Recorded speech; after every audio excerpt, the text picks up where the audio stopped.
BJP नेता शुभेंदु अधिकारी के पर्सनल असिस्टेंट की गोली मारकर हत्या कर दी गई। घटना कैसे हुई, कहाँ हुई, किस वक्त हुई और हमलावर वहां कैसे पहुंचे, सीसीटीवी फुटेज में क्या दिखा, टीएमसी की तरफ से क्या बयान आया, ये तमाम जानकारी देंगे हमारे साथी नावेद। नावेद, प्लीज बताइए हमारे पास क्या अपडेट्स है अब तक।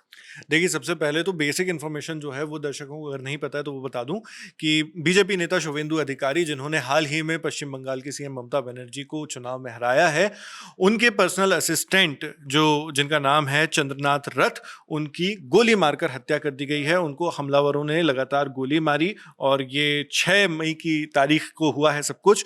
और उसके बाद ओपन फायर करने के बाद जब वो अपने घर लौट रहे थे तब की ये घटना है। तो आपका जो सवाल है उस पर अब आते हैं। तो जब चंद्रनाथ रथ अपने घर लौट रहे थे अपनी गाड़ी से, उनका जो घर है वो बाराशत में आता है और उनका जो व्हीकल था, गाड़ी थी जिससे वो लौट रहे थे, मध्य ग्राम में ये पूरी जो घटना है वो हुई है। जो अटैक हुआ है वो वहीं पर हुआ है और ओपन फायर कर दिया वहां पर हमलावरों ने जाकर। इसके बाद जो स्थानीय लोग थे जो वहां पर मौजूद थे उस वक्त, उन्होंने तुरंत ये घटना को देखते हुए उस गाड़ी के पास वो लोग गए और उन्होंने जो भी घायल लोग थे उनको बाहर निकाला।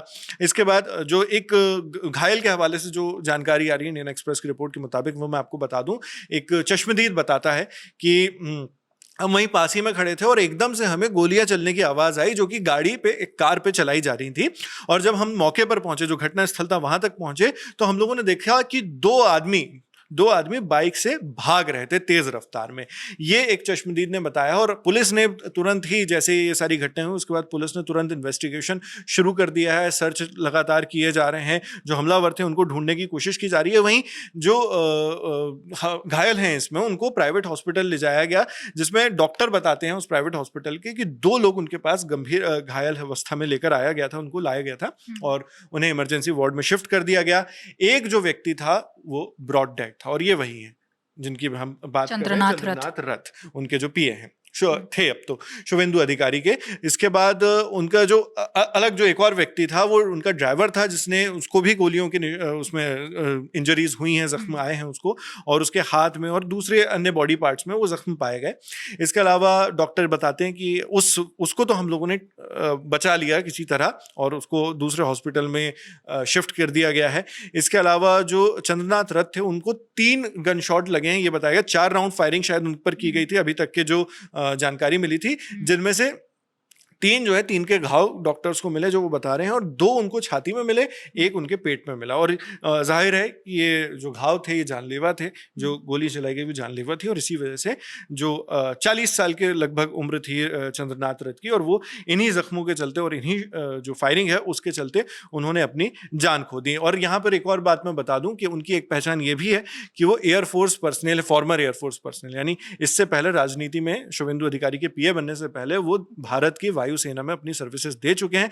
बाद में वो शुभेंदु अधिकारी की टीम में आए और उनकी स्ट्रेटेजिस्ट के रूप में उन्होंने बहुत अच्छा काम किया। और अभी जो भवानीपुर असेंबली में जब उन्होंने ममता बनर्जी को चुनाव हराया, तो इसमें भी कहा जा रहा है कि इस इलेक्शन में भी उन्होंने बहुत अहम रोल निभाया था। आपने एक और सवाल चूंकि शुरू में कहा था कि किस तरह से ये पूरे इस हमले को अंजाम दिया गया, तो उसको लेकर कुछ पुलिस सोर्सेज से हवाले से जानकारी मिली है। जो हमारे इंडिया टुडे से जुड़े पत्रकार अनुपम मिश्रा हैं, वहीं पर रिपोर्टिंग्स करते हैं, उनके हवाले से हम तक आई है।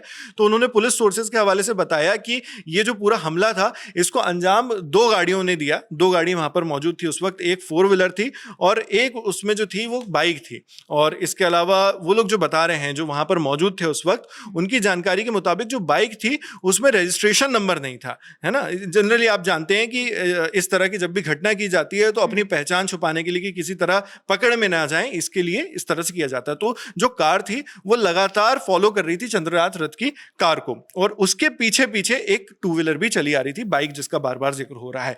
तो जो 4 व्हीलर थी उसने चंद्रनाथ की कार को ओवरटेक किया और उसके बाद बाइक में जिसमें हमलावर बैठे थे वो एकदम से आए और उन्होंने उनके ऊपर फायरिंग शुरू कर दी, जिसकी वजह से फिर इसी फायरिंग में उनकी मौत हो जाती है।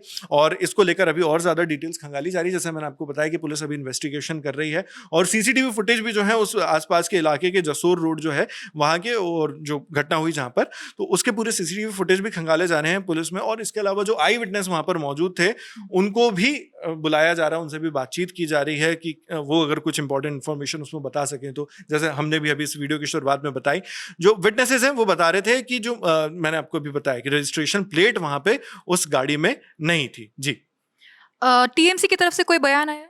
जी हाँ, क्योंकि आप जानते हैं कि जब इस तरह से, क्योंकि जो शुवेंदु अधिकारी हैं वो बीजेपी के नेता हैं और उन्होंने ममता बनर्जी को चुनाव में हराया, तो जाहिर सी बात थी कि टीएमसी को लेकर बीजेपी इस मामले में हमलावर होगी ही, उनको निशाने पर लिया ही जाएगा। तो आरोप प्रत्यारोप चल ही रहे हैं इसमें। और इसी बीच टीएमसी ने बिल्कुल देरी नहीं की अपना ऑफिशियल स्टेटमेंट जारी करने में। उन्होंने एक्स अकाउंट से, अपना जो ऑफिशियल एक्स अकाउंट है उनका, वहां पर पोस्ट की, और एक इंग्लिश में था, मैं हिंदी तर्जुमा हमारे दर्शकों को बता देता हूं उसका। उन्होंने कहा, हम आज रात मध्यम ग्राम में चंद्रनाथ रथ की बर्बर हत्या की कड़ी निंदा करते हैं और साथ ही पिछले 3 दिनों में हुए पोस्ट पोल वायलेंस की भी घटनाओं में 3 अन्य टीएमसी कार्यकर्ताओं की हत्या की भी निंदा करते हैं, जो कथित तौर पर बीजेपी समर्थित असामाजिक तत्वों द्वारा की गई हैं, जबकि उस दौरान मॉडल कोड ऑफ कंडक्ट लागू था, यानी आचार संहिता जिस कहते हैं। तो यहां पर एक तरह से उन्होंने इस हत्या को तो उन्होंने कंडेम कर ही दिया, निंदा कर ही दी, लेकिन साथ में उन्होंने 2 अपने 3 अन्य कार्यकर्ता जो टीएमसी के, उन्हीं की पार्टी के, उसको भी इसमें इंक्लूड किया और इस पर आरोप उन्होंने लगाया कि बीजेपी समर्थित असामाजिक तत्व, यानी बीजेपी को उन्होंने आरोप लगाया इस पर।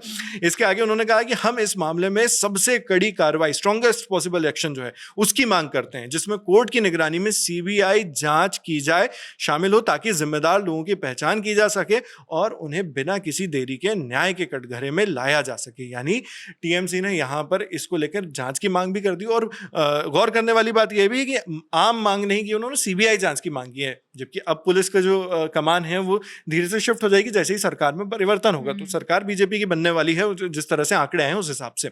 इसके आगे देखते हैं, उन्होंने लिखा कि हिंसा और राजनीतिक हत्याओं की लोकतंत्र में कोई जगह नहीं है और दोषियों को जल्द से जल्द जवाबदेह ठहराया जाना चाहिए। टीएमसी की तरफ से ये पूरा आया है और कुल मिलाकर उन्होंने एक तरह से इसके खिलाफ एक्शन की मांग कर ली है और साथ ही ये भी कह दिया है कि बीजेपी को एक तरह से आरोप लगा दिया। और दूसरी चीज मैं आपको बता दूं कि शुवेंदु अधिकारी भी जो है वो स्पॉट पर पहुंच गए हैं, वहां पर जहां पर ये सारी चीजें हुई। उसके अलावा इससे पहले ये भी इंफॉर्मेशन आई थी कि शुवेंदु अधिकारी उस हॉस्पिटल में भी गए हैं जहां चंद्रनाथ रथ का शव था और उनके साथियों की, जो 2 लोग उनके साथ थे, उनका इलाज चल रहा था, ये भी आया था।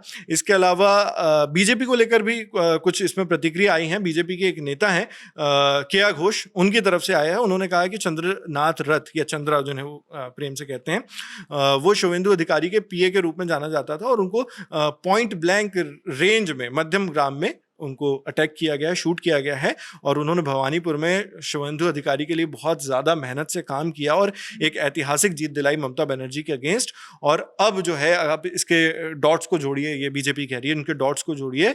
और इसलिए मैं हमेशा कहता हूं कि टीएमसी एक लूटर्स और किलर्स की, यानी हत्यारों की और लूटने वालों की पार्टी है।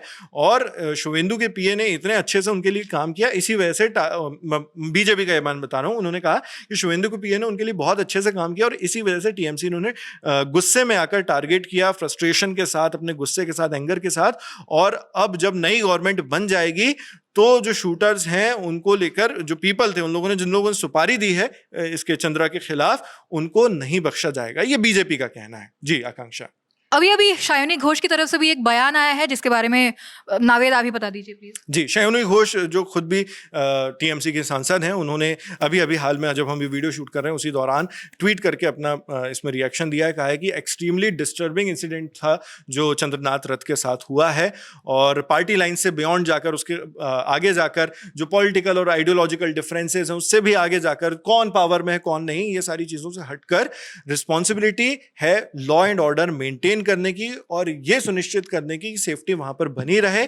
इसके अलावा हर व्यक्ति जो है उसको जीने का अधिकार है इस जगह पर, इस राज्य पर।